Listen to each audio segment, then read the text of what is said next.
میں ہوں آپ کا ہوسٹ شاہد ٹونی اور آپ دیکھ رہے ہیں PCU TV and CNS news. Recently 2 دن پہلے DHQ ہاسپٹل ساؤتھ سٹی میں ایک واقعہ پیش آیا جو کہ ایک رفیق مسیح کرسچن لڑکا ہے، سینیٹری ورکر، اس نے ECG مشین لگائی ہوئی تھی ایمرجنسی میں اور وہ اپنے کسی ریلیٹیو کی ECG کر رہا تھا، اور جب کیمرے آن لائن ہوتے ہیں، جب پتہ چلا کیمروں میں اس کی پکچر آئی، ویڈیو آئی، تو کاڑا کے جو DCO صاحب ہیں ہمارے، انہوں نے اس کو ڈسمس کر دیا۔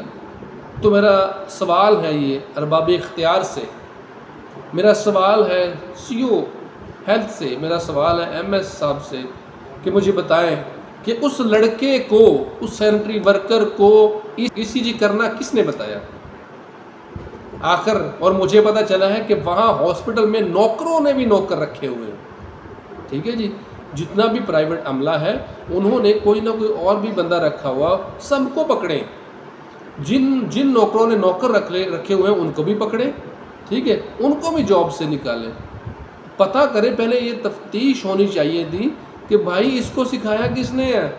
اور مجھے آپ یہ بتائیں کہ ایمرجنسی میں کسی ڈاکٹر کی اجازت کے بغیر، کسی نرس کی اجازت کے بغیر کیسے بندہ ECG کر سکتا ہے؟